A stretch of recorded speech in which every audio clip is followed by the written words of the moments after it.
네, 성경 구절 세 번역으로 제가 한번 또 띄워드릴게요. 중간중간에 볼 건데 같이 한번 보겠습니다. 1장 1절에서 9절까지 내용을 제가 처음부터 끝까지 읽을게요. 여러분 눈으로 같이 따라와 주시고 또 의미에 대해서 좀 생각해 보시면서 들어보시면 좋겠습니다. 1장 1절부터 제가 읽을게요. 유다의 여호야김 왕이 왕위에 오른 지 3년이 되는 해에 바빌로니아의 느부갓네살 왕이 예루살렘으로 쳐들어와서 성을 포위하였다. 주님께서 유다의 여호야김 왕과 하나님의 성전 기물 가운데서 일부를 느부갓네살의 손에 넘겨주셨다. 그는 그것들을 바빌로니아 땅 자기가 섬기는 신의 신전으로 가지고 가서 그 신의 보물창고에 넣어두었다. 그때 왕은 아스부나스 환관장에게 명령하여 이스라엘 백성, 특히 왕과 귀족의 자손 가운데서 몸에 흠이 없고 용모가 잘생기고 모든 일을 지혜롭게 처리할 수 있으며 지식이 있고 통찰력이 있고 왕국에서 왕을 모실 능력이 있는 소년들을 데려오게 하여서 그들에게 바빌로니아의 언어와 문학을 가르치게 하였다. 또한 왕은 왕궁에서 날마다 일정한 양을 정해서 음식과 포도주를 그들에게 공급하도록 해주면서 3년 동안 교육시킨 뒤에 왕을 모시도록 하였다. 그들 가운데는 유다 사람인 다니엘과 하나냐와 미사엘과 아사랴가 있었다. 환관장이 그들에게 이름을 새로 지어주었는데 다니엘은 벨드사살이라 하고 하나냐는 사드락이라고 하고 미사엘은 멜삭이라고 하고 아사랴는 아벳느고라고 하였다. 다니엘은 왕이 내린 음식과 포도주로 자기를 더럽히지 않겠다고 마음을 먹고 환관장에게 자기를 더럽히지 않을 수 있도록 해달라고 간청하였다. 하나님은 다니엘이 환관장에게서 호의와 동정을 받도록 해주셨다. 라는 말씀입니다. 예, 오늘 말씀은요, 제목은 하나님 없이 하나님과 함께 라는 제목으로 같이 여러분들과 말씀 나누도록 하겠습니다. 바로 오늘도 제가 최대한 짧게 전하고 여러분들 나눔 시간을 좀 더 드리고 싶어서요. 바로 말씀 전하도록 할게요. 다니엘서에 대한 역사적 배경을 먼저 여러분들에게 좀 간단하게 설명 드리려고 합니다. 네.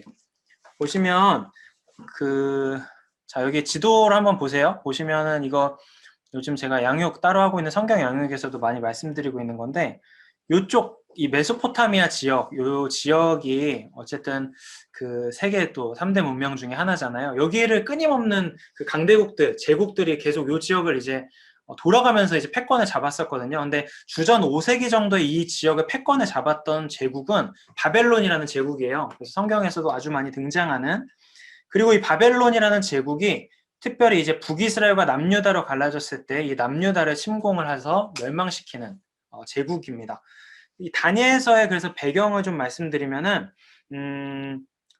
이제 주전 5세기 정도에 이제 완전히 멸망을 시키거든요. 이 바벨론이 남유다를요. 완전히 멸망시키기 전에 이 예루살렘을 한번 침공하는 사건이 있어요. 그 느부갓네살 왕이요. 침공을 해서 성경 구절 보면 네. 그래서 침공을 하죠. 그래서 이미 이때 뭐 남유다의 국군이 기울어져 가고 있긴 했지만 어쨌든 이때 한번 완전 멸망시키기 전에 침공을 하고요. 이때 이 바벨론 제국의 기본 식민지 정책이 이제 어떤 거냐면 이런 거예요. 각 지역의 엘리트들을 포로로 끌고 오는 거예요. 그래서 가장 그들에게 뭔가 선진화된 자신의 제국들의 교육을 시키고 특혜를 제공해서 바벨론에 충성하는 인재로 육성시키는 거. 그래서 민족의 어떤 고유한 정체성과 혼을 아예 그냥 삭제시키는 거죠. 그런 이제 정책이었고요. 그런 이제 정책 속에서 여기 성경 구절 보시면 흠이 없고 용모 잘생기고 모든 일 지혜롭게 처리할 수 있고 지식이고 통찰력 이런 이제 좀 젊은 엘리트들, 소위 엘리트들을 이제 포로로 끌고 가는 거죠. 그리고 이들에게 왕은 왕궁에서 일정한 양의 음식과 포도주 최고의 대우를 하고 공급해주면서 3년 동안 엘리트 교육을 시키는 거예요. 그래서 인재로 양성하는 거. 이 정책 속에서 포로로 끌려간 사람들 중에 유다 사람 중에 다니엘, 하나냐, 미사엘, 아사랴 이 4명 친구들이 있었던 겁니다. 일단은 이게 아주 기본적인 역사적인 배경이고요. 이때 스스로 유다 사람들이 자신들의 상태를 어떻게 생각했겠는가를 추측해보고 암시해볼 수 있는 구절이 있어요. 그게 뭐냐면 2절인데 2절에 보면 이렇게 나와요. 성전 기물 가운데서 일부를 느부갓네살이 가져갔다라는 거죠. 그리고 그거를 어디다 놨냐면 바벨로니아 땅, 바벨론 땅에 자기가 섬기는 신의 신전으로 갖다 놨다라는 그 구절이 있어요. 이게 여러분 왜 좀 중요한 구절이냐면 보통 이제 그 고대 전쟁을 보면 승전국이 패전국의 어떤 가장 귀한 것들을 전리품으로 챙기는 어떤 관행들이 있잖아요. 그래서 그건 이제 완전히 그 길을 꺾는 거죠. 우리가 명확한 자리매김을 하는 거예요. 우리가 승자고 너희들은 이제 패전국이고 이런 걸 아주 명확하게 하는 이제 위치를 매기는 건데 여기에 보면 이제 뭐가 나오는 거냐면 하나님을 섬기는 성전의 기물을 가져다가 그거를 바벨론 땅의 그 신전의 창고에 처박아 놨다라는 거예요. 이 말은 무슨 말이냐면 단순히 이거는 이런 행위 이스라엘의 패배를 넘어서서 이건 너희 신의 패배다 라는 거를 아주 명료하게 나타내는 행위인 거예요. 유다 백성들의 자존심인 그들 신앙 전체에 대해서 비웃고 조롱하고 확실히 밟아버리는 거죠. 그래서 스스로 유다 백성들이 어떤 식으로 생각하게끔 하냐는 거냐면 스스로 패배자라고 생각하는 거죠. 우리는 열등한 신을 믿고 있었던 것 뿐이구나. 다시는 뭔가 새로운 기대를 갖거나 뭔가 소망을 가질 수 없는 존재로 살아가게 하는 게 이 바벨론 제국의 의도였다라는 거예요. 그래서 여러분 감정이입을 조금 해서 생각해 보시면 유대인들은 모든 사고의 중심이 하나님이었던 사람이거든요. 여호와 야훼 하나님이었던 사람들인데 세상의 중심은 예루살렘 성전이었던 거고요. 근데 하나님의 중심적 사고가 완전히 부서진 사건이에요. 다니엘과 같이 포로로 끌려온 젊은이들, 청년들은 어떻게 생각했겠어요? 자신들이 지금까지 중심이라고 생각했던 하나님이 완전히 주변부로 내팽개쳐지는 그런 이제 상황을 겪은 거예요. 그러니까 다니엘의 전 기본 세팅은 이렇다고 생각해요. 그래서 하나님이 느껴지지 않는 낯선 땅으로부터 출발됩니다. 다니엘은 그래서 저는 이렇게 생각해요. 다니엘은 우리에게 뭘 말해주는가를 간단히 정리해보면 하나님이 없이 느껴지는 곳에서 어떻게 하나님과 함께하는 삶을 살 것인가 그것에 대해서 말해주고 있는 책이다라고 생각해 볼 수 있을 것 같아요. 우리와의 접점도 있다라고 생각해요. 여러분 한번 생각해 보세요. 여러분이 대부분 모태신앙이 많으실 텐데 어린 시절에는 우리 신앙이 굉장히 단순하잖아요. 제가 요즘에 유아나 하루는 아니구나. 유아를 이제 보면 진짜 정말 단순해요. 그래서 그 사고의 중심에 하나님이 되게 금방 자리 잡는 것 같아요. 그 삶의 어떤 사고의 중심, 하나님이 다 할 수 있잖아. 또는 뭐 하나님이 다 해주시겠지. 뭐 이런 어떤 단적으로 예를 들면 그런 거요. 우리도 이제 그렇잖아요. 우리 삶의 중심과 사고의 중심에 하나님이 있었는데 성인이 될수록 그게 깨지죠. 그리고 사회에 나갔을 때 뭘 경험하냐면 하나님이 너무 별 볼 일 없는 주변적 존재로 내팽개쳐진 전락한 세상에서 우리가 던져지는 거예요. 하나님이 느껴지지 않는 곳을 우리가 살아가는 거죠. 그곳에서 여러분이 어떻게 신앙인으로서 자긍심을 유지할 수 있겠는가? 특별히 요즘과 같이 코로나로 인해서 흩어진 시절 속에 이 포로들과 같이 흩어진 시절 속에서 기독교의 어떤 모습이 교회의 위상이 아주 땅으로 떨어진 시대 속에서 어떻게 신앙인으로서의 자긍심을 지킬 수 있겠는가? 그것에 대해서 여러분과 함께 고민해 보고 싶었습니다. 한 가지 이제 장면들을 하나 살펴볼 건데요. 먼저 이름이 바뀌어요. 이름이 이제 다니엘이랑 세 친구들이 이름이 바뀌거든요. 다니엘은 벨드사살이라고, 하나냐는 사드락, 미사엘은 메삭, 아사랴는 아벳느고라고 이제 바뀌었다라고 나옵니다. 창씨개명 같은 거예요. 우리나라의 역사로 이제 보면. 그러니까 이거는 어떻게 보면 받아들이기에 따라서 어마어마하게 심각한 민족적인 정체성과 신앙적 정체성을 건드리는 행위라고 받아들일 수도 있는 거거든요. 왜냐하면 다니엘이라는 이름, 하나냐, 미사엘, 아사랴라는 이름이 굉장히 신앙적인 이름이었어요. 다니엘은 하나님이 나의 재판관이시다. 하나냐는 하나님이 나의 도움이시다. 하나님과 같은 이가 누구냐? 아사랴는 뭐 여호와께서 도우셨다. 뭐 이런 건데 다니엘만 예를 들면 다니엘이 벨드사살이라고 이름이 바뀌었잖아요. 벨드사살의 이름 뜻은 뭐냐면 뭐 벨신이여 보호하소서, 바벨론의 신이여 나를 보호하소서 이런 말들이에요. 그러니까 받아들이기에 따라서 어떻게 보면 되게 심각한 모욕 또는 그렇게 생각할 수 있는데 제가 말씀드리고 싶은 거는 되게 특이하게도 다니엘과 세 친구가 이 이름을 바뀌는 것에 대해서는 별다른 거부나 저항을 하지 않아요.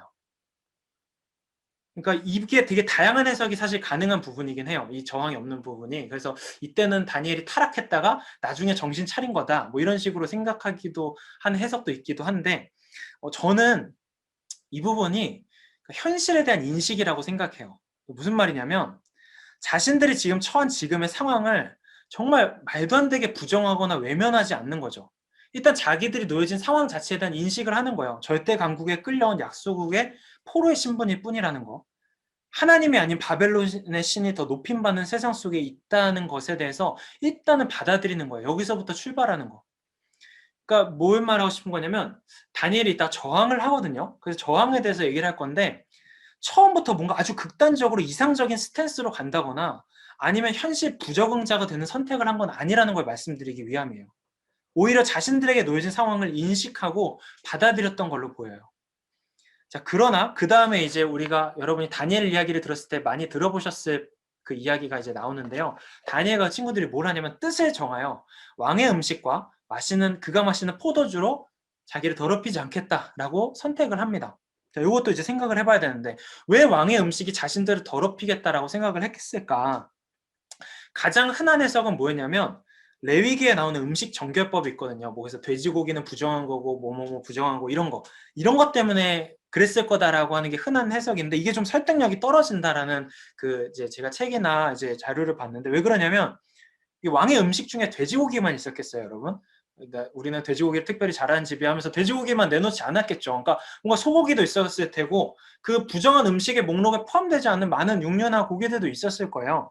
그리고 특별히 포도주를 마시지 않았는데 포도주는 전혀 그런 금지 목록에 안 들어가거든요. 그러니까 구약의 전통에서 오히려 포도주는 하나님의 잔치, 하나님 나라의 풍성함을 나타내는 어떤 그런 상징이지 뭔가 이런 거부해야 될 부정한 음식이지 않아요. 그러니까 이 다니엘이 이런 결심을 한 이유가 뭔가 레위기의 문법 그 규정을 보면서 성경에서 이렇게 쓰였으니까 나도 이렇게 하면 안 돼. 이런 기계적인 적용이 아니었다라는 거를 먼저 기억하시면 좋겠고요. 그럼 왜 거부했을까?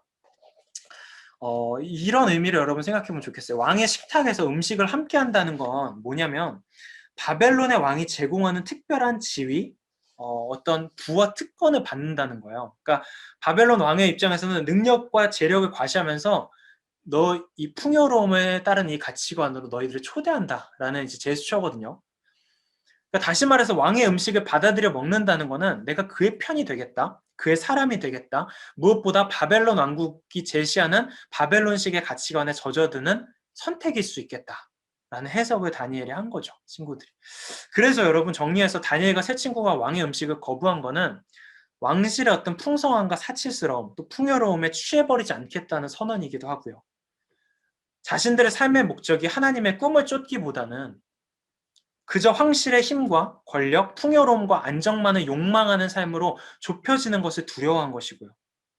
그 풍요로움이 자신들의 지성과 영성을 무디게 만들어서 근본적인 삶의 방식에 대해서 하나님이 아닌 다른 것들에 대해서 타협하게 만들 것이라고 판단한 거예요. 자, 잠시만요. 화면 공유를 치고 화면으로 넘어가고 있습니다. 그래서 정리를 좀 해볼게요.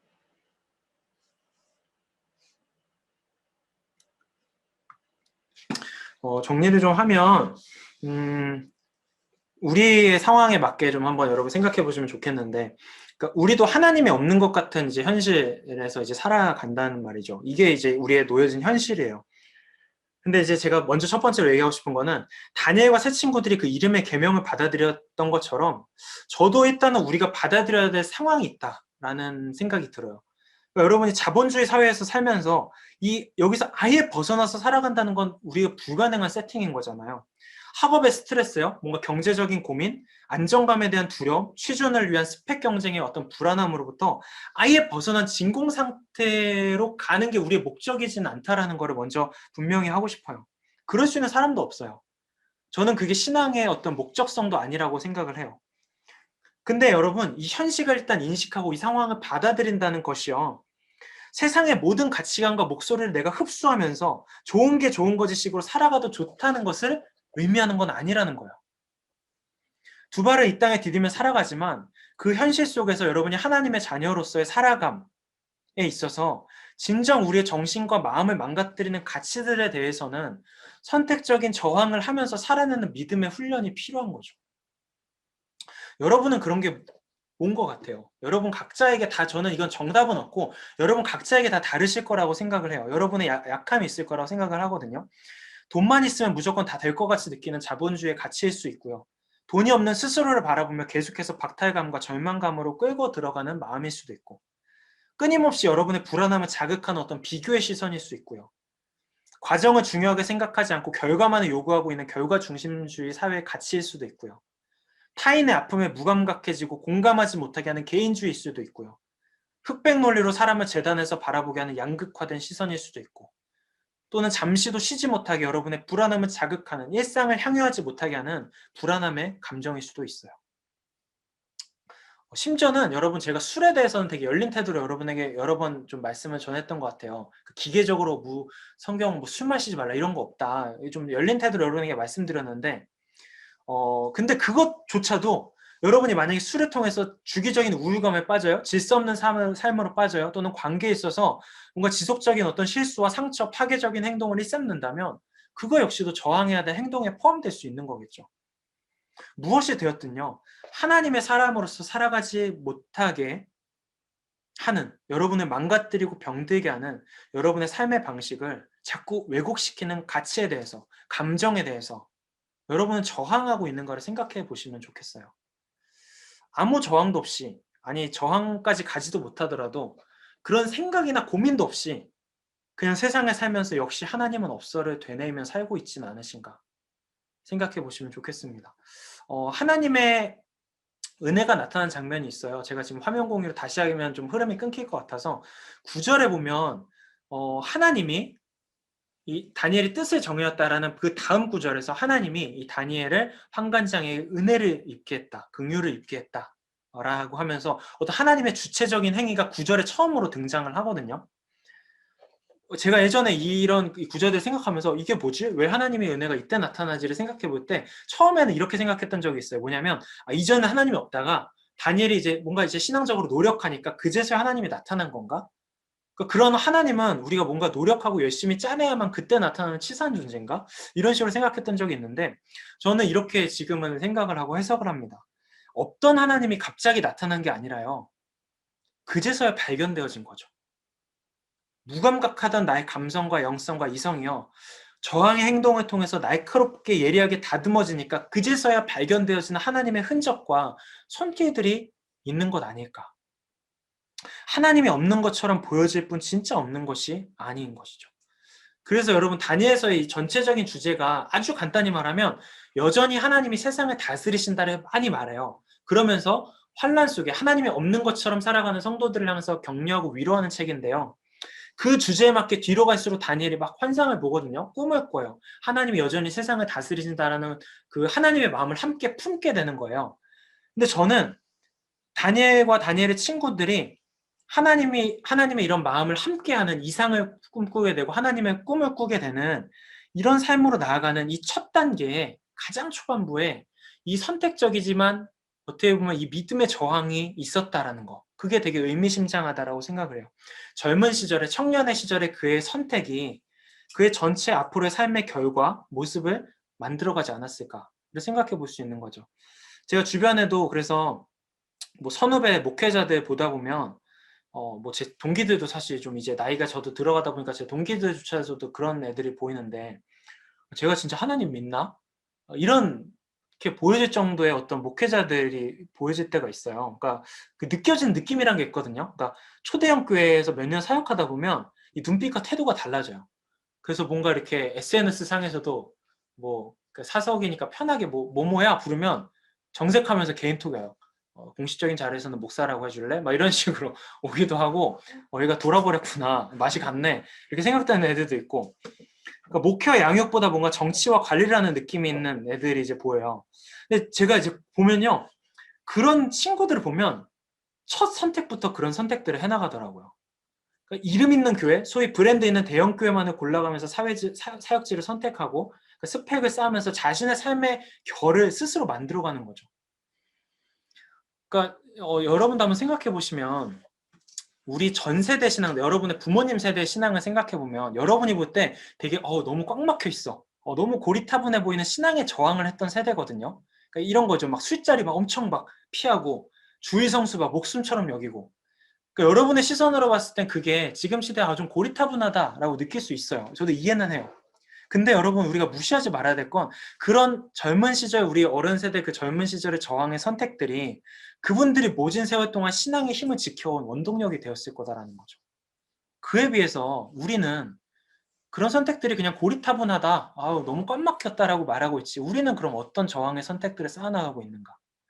우리 시대엔 맞지 않아, 저런 건 우리 시대랑 안 맞아 라고 한다면 우리 시대에 맞는 저항의 선택은 우리는 그럼 쌓아나가고 있는가? 생각해 보면 좋겠어요.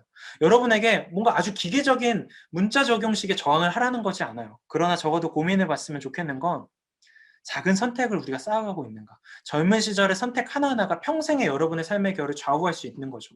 오로지 욕망을 쫓아서만 사는 삶을 살겠는가.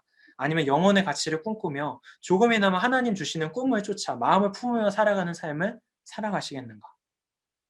하나님은 우리가 동역하기 원하시는 분이고요. 그래서 계란으로 바위치기 같아도 우리의 작은 믿음의 선택들 위해 하나님의 은혜가 더욱 드러나게 될 것이고, 그렇게 발견되어진 하나님이 신실하게 우리의 삶의 결을 아름답게 빚어가시지 않겠는가 라는 생각을 해보게 되는 것 같습니다. 네, 여러분 여기까지 제가 뒷부분 아주 조금 있는데요. 이거는 이제 마무리 할 때 전하도록 하고 함께 나눌 말씀을 좀 공유해 드릴게요. 예, 오늘 나눔 질문은 이겁니다. 그래서 지금부터 같이 나누어 보시면 좋겠는데요.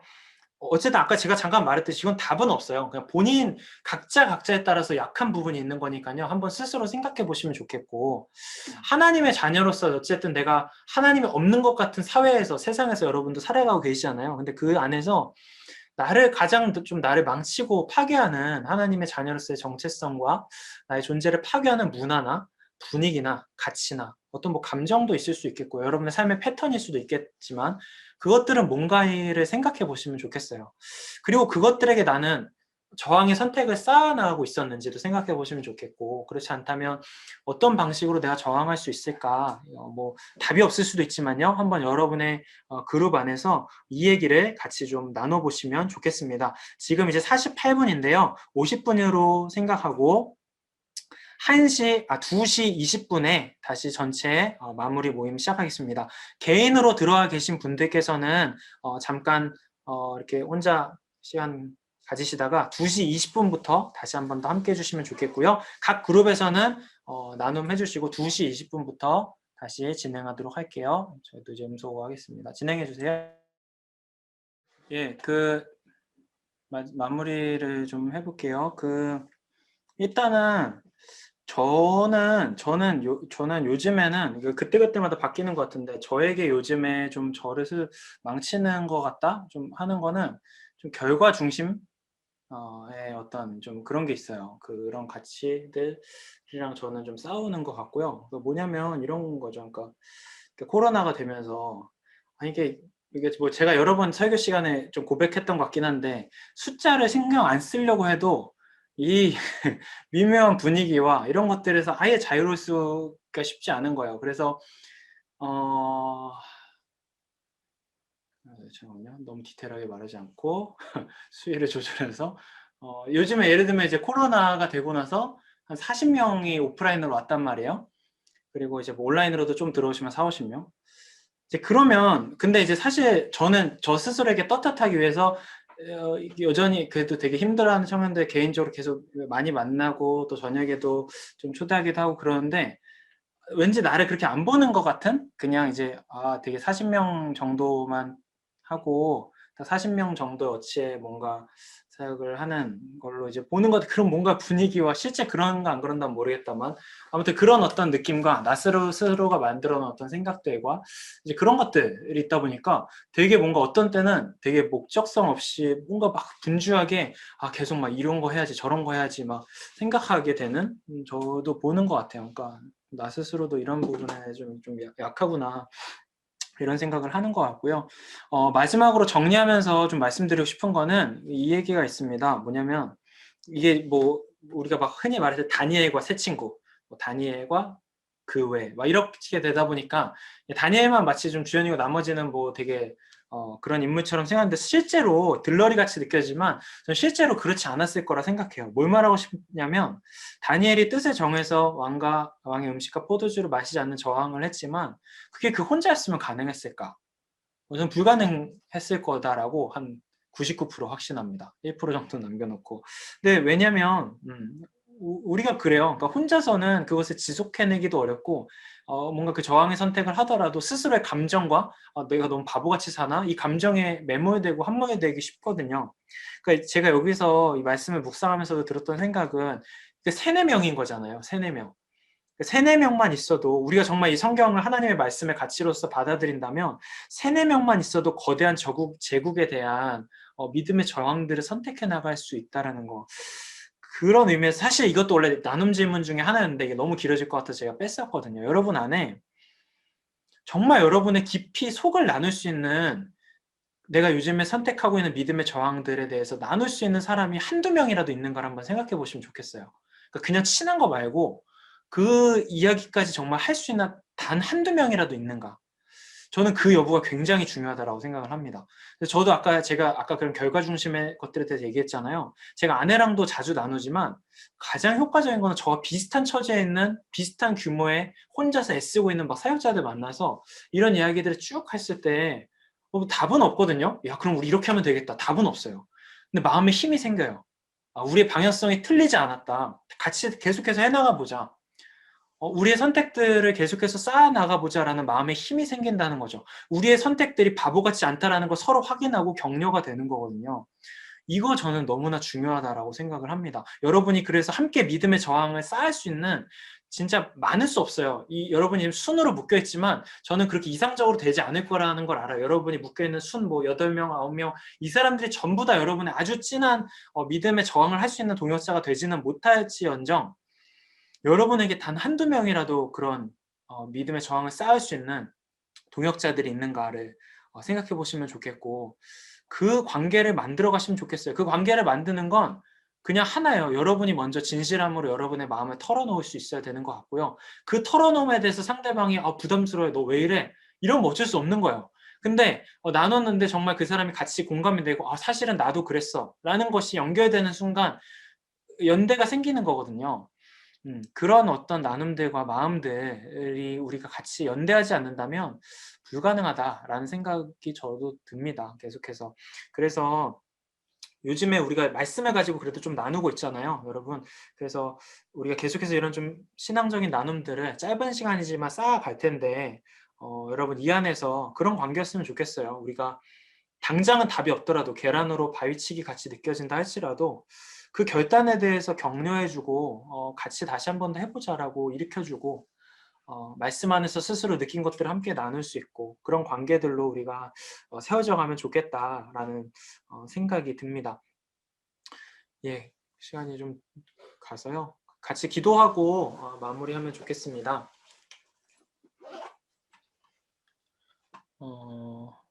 네, 한번 같이 우리 좀 잠잠하게 먼저 각자 여러분 기도했으면 좋겠는데요. 기도하실 때,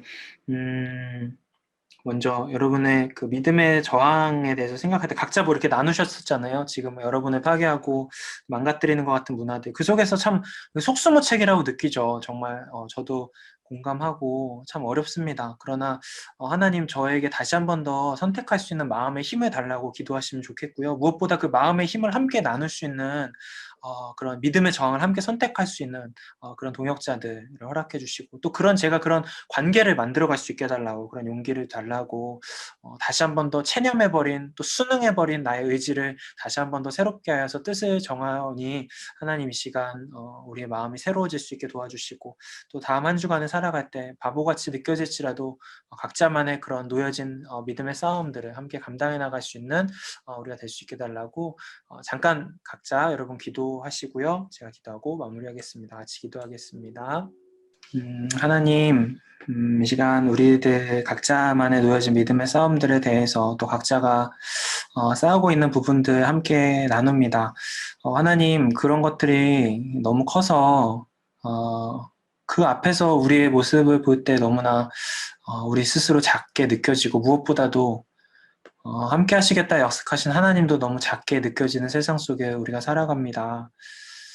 주님, 그럼에도 여전히 하나님 우리와 함께 하시고 신실하신 하나님 함께 우리가 동행하고 계신 줄을 우리가 소망할 수 있게 도와주시고 그것을 소망하며 하나님 우리 안에 꺾여져 있던 마음의 힘들을 다시 한 번 더 허락하여 주셔서 각자의 삶의 자리에서 우리가 해야 하는 믿음의 선택들, 저항들을 포기하지 않을 수 있는 우리 청년들 될 수 있게 인도하여 주십시오. 그 과정이 너무 고되고 힘들어서 혼자서 감당하기 어렵습니다. 하나님, 정말로 그렇게 마음을 다해 저항하고자 하나 그 길이 너무 외롭고 고달퍼서 포기하고 싶은 우리 청년들 참 많을 텐데 하나님께서 선한 계획 안에 그들 한 명 한 명 외로이 두지 마시고 함께 그 싸움을 감당해 나갈 동역자들 주님 허락하여 주십시오. 하나님의 예기치 못한 방법으로 또 우리가 생각하지 못했던 방법으로 그런 맺어지는 관계들 안에서 함께 연대할 수 있게 도와주시고 그래서 우리가 함께 선택해 나감을 통해서 비로소 발견되어지는 하나님의 은혜들이 하나님의 흔적들이 우리 청년들의 삶 가운데 가득할 수 있도록 하나님께서 일하여 주시고 함께하여 주시옵소서. 이제는 우리에게 생명 주신 예수 그리스도의 은혜와 또 신실하신 하나님의 사랑과 성령님의 깨닫게 하심 또 동행하심이 하나님이 없는 것 같은 세상 속에서 함께 하신 하나님을 발견해가며 동역자들과 함께 연대하며 믿음의 저항을 해나가기로 결단하고 또 소망하는 사랑하는 청년들 또 우리 두드림 공동체 위에 영원히 함께 하시기를 간절히 축원하옵나이다. 아멘. 네, 광고를 빠르게 하고 마무리하도록 하겠습니다. 광고거리도 좀 있어요.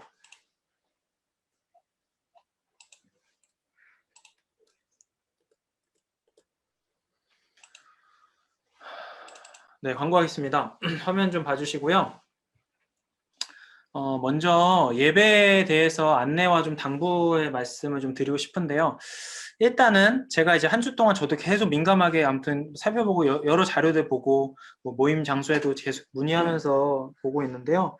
현재 예배 형태, 우리가 지금 이렇게 하고 있는 예배 형태, 오프라인 모임도 하는 예배 형태는 2단계까지는 지속 가능할 것 같아요. 지금 수도권 2단계로 올라갈 가능성이 높아 보이는데요. 2단계까지는 이제 지속이 가능하나 2.5단계가 되면 예를 들면 위지안 같은 공간도 집합 금지라고 이제 얘기하더라고요. 그때 되면 이제 뭐 밀어주거나 아니면 환불 가능하다라고 얘기는 해주시더라고요, 사장님이. 그래서 일단 이렇게 오프라인도 이렇게 겸하는 모임으로서 현재 예배 형태는 2단계까지는 지속 가능하다라는 걸 여러분 알아주시면 좋겠어요. 그리고 그 장소를 갑작스럽게 호지에서 모이는 분들은 바꿨는데 사실은 원래 그렇거든요. 제가 봤을 때는 지금 신촌이 오히려 안전해요. 그러니까 그 당시에 신촌에 확진자가 겹쳤던 거지 오늘도 제가 신촌 걸어오는데 막 진짜 사람 없더라고요. 그러니까 여태까지 바이러스가 남아있는 건 아니기 때문에 사실 오히려 이제 신촌이 사람 없는 신촌이 안전할 수 있는데 이게 심리적인 불안감이 있을 수 있다는 생각이 들어서 이제 좀 중심부에 있는 코지 같은 경우는 즉시 좀 대체를 해서 한 달로 미뤄놓은 상태고요. 위지안도 다음 주부터는 아마 조금 대체 장소를 한 달 정도는 마련하려고 하는데 이게 좀 그때그때 좀 유동적일 것 같아서 모임 장소 안내는 목요일 이후쯤에 하나 가능할 것 같다라는 생각이 듭니다. 그리고 2.5단계가 된다 하더라도 또 3단계가 된다고 하더라도요.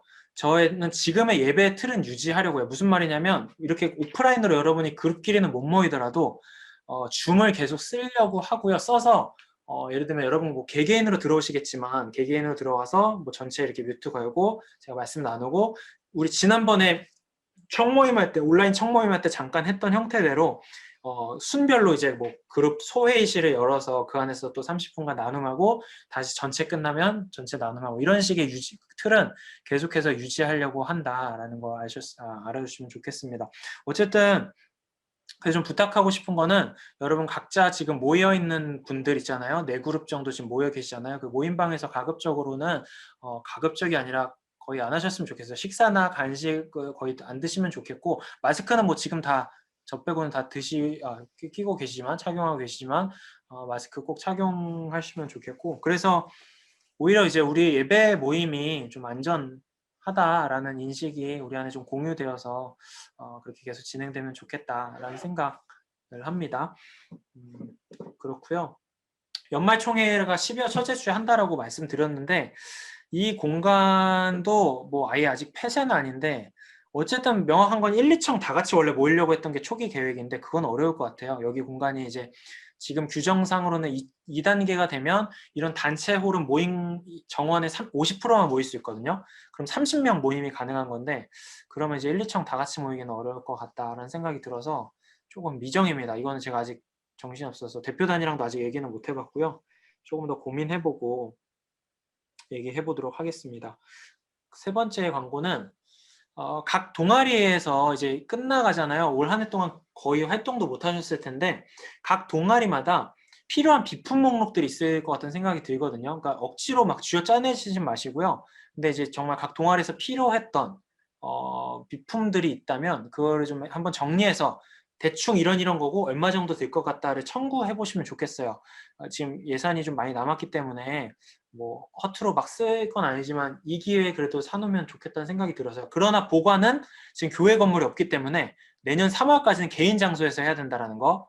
이거 감안해서 그래도 이제 비품 목록들 청구할 게 있다면 각 동아리가 11월 안에 얘기해 주시면 좋겠고, 원래 하은이가 오늘 저희 집에 오는 날이어서 제가 하은이가 오면은 이렇게 광고해도 되겠지 하은아 하고 양해를 구하려고 했는데 하은이가 몸이 안 좋아서 못 와가지고 하은이에게 사전에 말은 못했는데 어쨌든 11월 안에 우리 복지부장 하은이에게 얘기를 해주세요.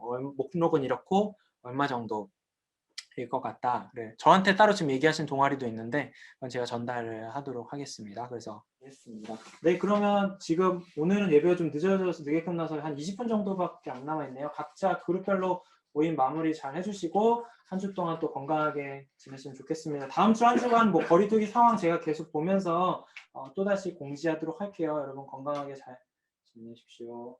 안녕. 마치겠습니다. 엄청 어두워.